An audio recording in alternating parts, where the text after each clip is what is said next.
നമ്മളൊന്നും ഇവർ വിചാരിക്കണ പോലെ വെറും കോമാളികൾ മാത്രമല്ല. നിങ്ങൾ മേളിൽ കയറി വന്നു കഴിഞ്ഞാൽ എൻ്റെ ഒരു പുസ്തകശേഖരം കാണാം. എന്നാലും ഇത്രയും വായനാശീലം ഉണ്ടെന്ന് ഞാൻ കരുതിയില്ല സത്യം പറഞ്ഞാൽ. എന്തായാലും ഭയങ്കര ബഹുമാനം തോന്നും അത് കെട്ടുപിടിക്കട്ടെ ഇത്രയും പുസ്തകങ്ങൾ വായിക്കുന്ന ആൾ. പിഷാരടി നിൽക്കുന്ന പോലെ അതേ പാർട്ടിയിൽ കഴിഞ്ഞ നിയമസഭാ തെരഞ്ഞെടുപ്പിൽ നിന്ന ആളാണ്. വെറുതെ ഒരു പാർട്ടിയോട് ഒരു മണ്ഡലം പിടിച്ചിട്ട് സ്ഥാനാർത്ഥിയാക്കൊന്നുമില്ല. തെറ്റായ തീരുമാനമാണെന്ന് തോന്നി മത്സരിച്ച്. തെറ്റായ തീരുമാനമൊന്നുമല്ല. അവിടെ നമ്മളെ തോൽപ്പിക്കുന്നത് നമ്മുടെ ആളുകൾ പാർട്ടിക്കാർ. പരാതി ആദ്യം കൊടുത്തായിരുന്നു. മുല്ലപ്പള്ളി രാമചന്ദ്രനായിരുന്നു അന്ന് KPCC പ്രസിഡന്റ്. അദ്ദേഹം അത് ശ്രദ്ധിച്ചൊന്നുമില്ല. പിന്നെ വന്നത് സുധാകരൻ. സുധാകരൻ എന്നെ വിളിച്ച് ചോദിക്കുകയൊക്കെ ചെയ്തു. ഒരു മാന്യത അദ്ദേഹം കാണിച്ചു. ഈ പശ്ചാത്തലത്തിൽ രമേശ് പിഷാരടിക്ക് കൊടുക്കാനുള്ള ഒരു ഉപദേശം എന്താ? അവന് ഉപദേശമൊന്നും കൊടുക്കേണ്ട കാര്യമൊന്നുമില്ല. നമസ്കാരം ചേട്ടാ. നമസ്കാരം. 2021 ബാലുശ്ശേരിയിൽ UDF സ്ഥാനാർത്ഥിയായിട്ട് മത്സരിച്ചത് ഇപ്പോൾ തിരിഞ്ഞു നോക്കുമ്പോൾ എന്ത് തോന്നുന്നു? ഞാൻ പോയി തിരഞ്ഞെടുപ്പ് നിന്ന സ്ഥലം അത്രയ്ക്ക് സേഫായ സ്ഥലമായിരുന്നില്ല. ഒന്ന് 45 വർഷമായിട്ട് LDFൻ്റെ കൈപ്പിടിയിലുള്ള മണ്ഡലമാണ്. അവിടെ പോയി എനിക്ക് എൻ്റെ വിജയസാധ്യത ഭയങ്കര കുറവായിരുന്നു. അപ്പോൾ അതുകൊണ്ട് എങ്ങനെയോ കറങ്ങി തിരിച്ച് എനിക്ക് 2-3 മണ്ഡലങ്ങൾ പറഞ്ഞിട്ടുണ്ടായിരുന്നു. ഇതെങ്ങനെയോ വന്നു തിരിഞ്ഞു ഞാൻ അവിടെ എത്തി. ഒന്ന് വിറപ്പിച്ചിട്ട് തോന്നി. പക്ഷെ അത്ര വോട്ട് എനിക്ക് കിട്ടുക എന്ന് പറഞ്ഞാൽ ആ മണ്ഡലത്തിൽ നിന്ന് ഇപ്പോൾ ഉഷാരടി നിൽക്കുമ്പോൾ നമ്മുടെ സാറ് പറഞ്ഞു കോമാളികൾ എന്നൊക്കെ പറഞ്ഞില്ലേ. ആ കോമാളികളുടെ കൂട്ടത്തിൽപ്പെട്ട ഒരാളായിരിക്കുമല്ലോ ഞാനെന്തായാലും അവൻ്റെ കൂട്ടത്തിൽപ്പെട്ടാണല്ലോ. ഞാൻ പറയണത് എനിക്കെത്ര വോട്ടുകൾ അവിടെ നിന്ന് കിട്ടുക എന്ന് പറഞ്ഞു കഴിഞ്ഞാൽ ഞാൻ എറണാകുളത്തുനിന്ന് പോയി ബാലുശ്ശേരിയിൽ നിന്ന് ഒരാളാണ്. പിഷാരടിയുടെ അമ്മ വീടാണ് പാലക്കാട്. ഒരുപാട് പ്രാവശ്യം പോയിട്ടുള്ള ആളാണ് ഒരുമിച്ച്. അപ്പോൾ നമ്മളൊന്നും ഇവർ വിചാരിക്കണ പോലെ വെറും കോമാളികൾ മാത്രമല്ല. നിങ്ങൾ മേളിൽ കയറി വന്നു കഴിഞ്ഞാൽ എൻ്റെ ഒരു പുസ്തകശേഖരം കാണാം. ഏതാ ഏറ്റവും കൂടുതൽ വായിക്കുന്നത്? എമ്മൂന്തനാണ് എൻ്റെ ഏറ്റവും ഇഷ്ടപ്പെട്ട. ആ, അത്യാവശ്യം വായനാശീലമുള്ള ആൾക്കാരാണ് നിങ്ങൾ രണ്ടുപേരും. അത്യാവശ്യം ദീർഘവീക്ഷണമുള്ള ആൾക്കാരാണ്. രാഷ്ട്രീയം സംസാരിക്കാറുള്ള ആൾക്കാരാണ്. പിന്നെ ഞങ്ങളുടെ ഉപജീവനമാണ് കോമഡിയും സ്റ്റേജും എന്നൊക്കെ പറയുന്നത്. ഒരുപാട് പുസ്തകങ്ങൾ അവരൊരു വായനശാലയ്ക്ക് കൊടുത്തു. ഇനി അടുത്ത പുസ്തകോത്സവം വരുമ്പോൾ അടുത്ത ഇത് വെക്കാൻ വേണ്ടിയിട്ട് പുസ്തകം വെക്കാൻ വേണ്ടിയിട്ട് മാത്രം ഞാൻ പണിത സംഭവങ്ങളാണത്. ഇപ്പോൾ അതോട് പണി ഏകദേശം പൂർത്തിയായി വരുന്നേ ഉള്ളൂ. ബാക്കി പുസ്തകങ്ങളൊക്കെ മേലില്ല. അല്ലാണ്ട് ഇവിടെയൊക്കെ പുസ്തകങ്ങൾ വെക്കാനായിട്ടാണ്. അല്ലാണ്ട് വേറെ ഒന്നും ഒരു മൊമെൻ്റോയും വെക്കാനായിട്ടല്ല, ഒന്നുമില്ല. ഇതൊക്കെ പുസ്തകങ്ങൾ നിറക്കാനായിട്ടുള്ള അതിൻ്റെ പുസ്തകങ്ങളൊക്കെ ശേഖരിക്കാൻ ഉള്ള പരിപാടിയുണ്ട്. വായന എന്നുമുണ്ട്. രാവിലെ തുടങ്ങി വായനയിലാണ് തുടങ്ങുന്നത്. അതിപ്പോൾ പത്രം വരാൻ വൈകിയാലാണ് എനിക്ക് പ്രശ്നമാണ്. പത്രമായിട്ട് ഞാൻ ടോയ്ലറ്റിൽ കയറുള്ളൂ. അപ്പോൾ എനിക്കത് വായിക്കണം. വായന ഒരു ശീലമാക്കിയ ഒരാളാണ് പണ്ട്. എൻ്റെ അച്ഛൻ എന്നെ പഠിപ്പിച്ചിട്ടുള്ളത് വായിക്കാനായിട്ടാണ്. ഈ കളിപ്പാട്ടങ്ങൾ മേടിച്ച് എൻ്റെ അച്ഛനും അമ്മയും എനിക്ക് തന്നിട്ടില്ല. നമ്മുടെ വലിയ എഴുത്തുകാർ, നമ്മളെ വിട്ടുപിരിഞ്ഞ എഴുത്തുകാരൻ്റെ പുസ്തകങ്ങൾ എടുക്കാം. ജലങ്ങളും കവാടവും. കോമാളികൾ എന്ന് പറയുന്നത് അവരുടെ കുഴപ്പമാണ്. നമ്മൾ ഇത്രയും പുസ്തകങ്ങൾ വായിക്കുക. ഇപ്പോൾ താഴെ ഇഷ്ടംപോലെ പുസ്തകങ്ങൾ അങ്ങനെ ഇരിക്കുന്നുണ്ട്. കുറേ പുസ്തകങ്ങൾ വേറെ ഉണ്ട്. കുറേ പുസ്തകങ്ങൾ ഞാൻ എന്താ പറയണത്, നമ്മൾ ഒരാൾ ചോദിക്കുവാണ് ഒരു വായനശാലയ്ക്ക് വേണ്ടിയിട്ട് കുറച്ച് പുസ്തകങ്ങളാണ്. അത് സ്ക്രിപ്റ്റുകളാണ് ഞാൻ എഴുതി വെച്ചിട്ടുള്ളതാണ്. അപ്പോൾ നമ്മൾ ഒരു കാര്യത്തിൽ ശ്രദ്ധിക്കേണ്ടതെന്ന് വെച്ചാൽ നമ്മൾ അണ്ടർ എസ്റ്റിമേറ്റ് ചെയ്യരുത് ആരെയും. എന്നെന്നല്ല, ആരെയും. നമ്മളെന്താവും ഏതാവും എന്താണ് അവരുടെ ഒരു ഇത് എന്നുള്ളത് എനിക്കറിയില്ല. ഈ കോമാളികളെന്ന് വിളിക്കുന്ന ആൾക്കാർക്ക് ഒരു സ്റ്റേജിൽ കയറി ഒരുപാട് പേരെ ചിരിപ്പിക്കേണ്ട ഒരു ദൗത്യമുണ്ട്. ആ ദൗത്യം ഞങ്ങൾ ഈ കോമാളികൾ എന്ന് വിളിക്കുന്ന ആൾക്കാർക്കുള്ളതാണ്. വെറുതെ പ്രസംഗിച്ചിട്ട് പോകാനൊക്കെ എല്ലാവർക്കും പറ്റും. ചിരിപ്പിച്ചിട്ട് പോകാനായിട്ട് ഭയങ്കര ബുദ്ധിമുട്ടാണ്. അതൊരു ടീമാണെങ്കിലും 2 പേരാണെങ്കിലും 3 പേരാണെങ്കിലും ഒക്കെ ചിരിപ്പിച്ചിട്ട് പോകണ്ടേ. നമ്മളിവിടെ നിന്ന് വിദേശത്ത് കൊണ്ടുപോകുന്നു, അവിടെ ഒരു ഷോയിൽ നമ്മൾ അവതരിപ്പിക്കുന്നു, അവിടെ നമ്മൾ ആ ഷോയെ അവതരിപ്പിച്ചിട്ട് അത്രയും ഓഡിയൻസിനെ നമ്മൾ ചിരിപ്പിക്കണം. അതൊക്കെ ഒരു ദൗത്യമാണ്.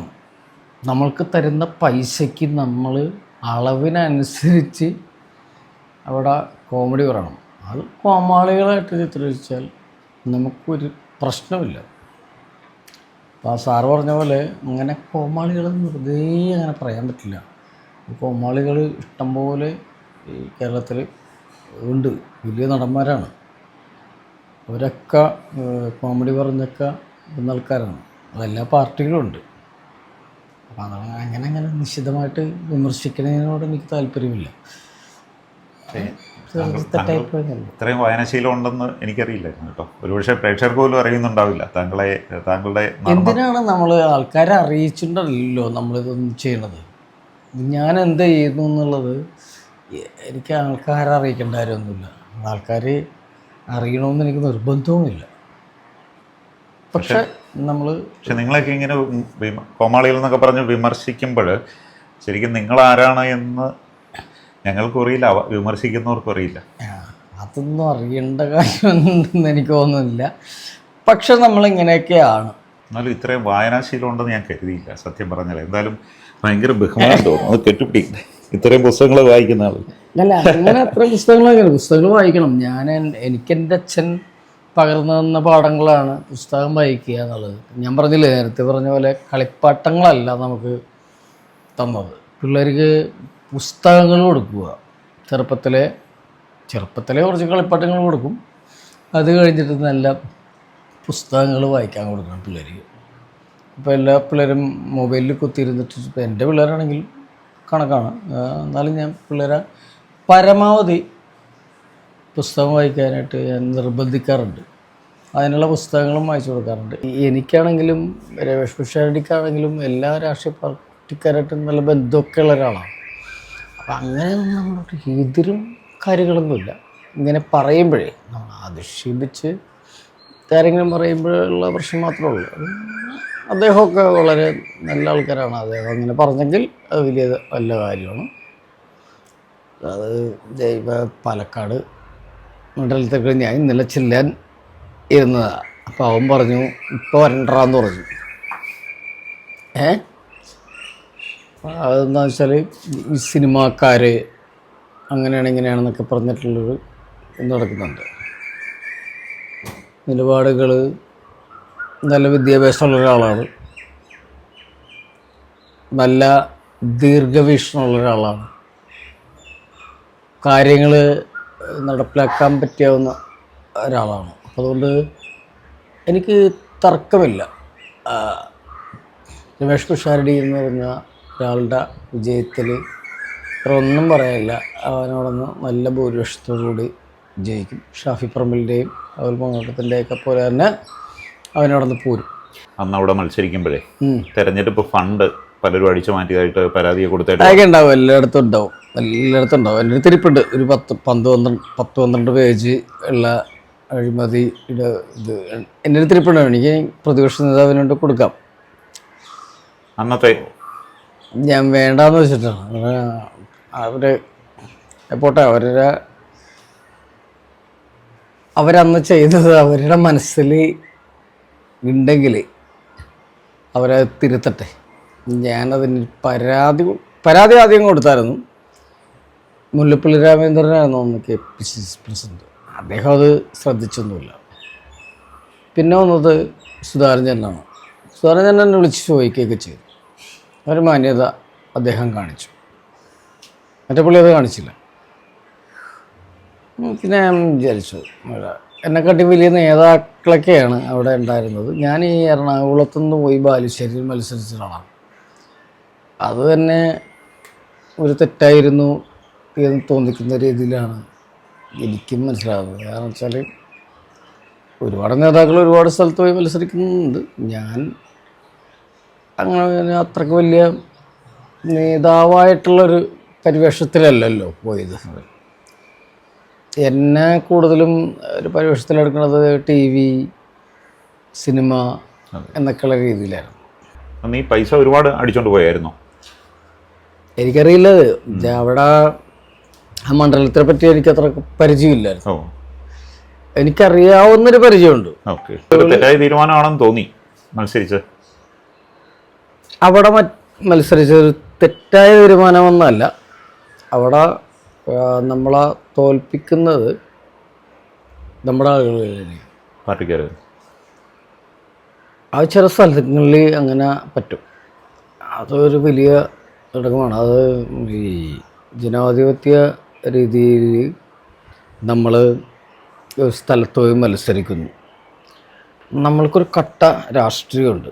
ഇന്നതാണ് നമ്മുടെ രാഷ്ട്രീയം എന്ന് നമ്മൾ പറയുന്നു. ആ രാഷ്ട്രീയത്തിൽ നിൽക്കുന്ന ആൾക്കാർ തന്നെ നമുക്കിട്ട് പുറകിട്ട് കുത്തുക എന്ന് പറഞ്ഞാൽ സഹിക്കാൻ പറ്റാത്തൊരു പരിപാടിയാണ്.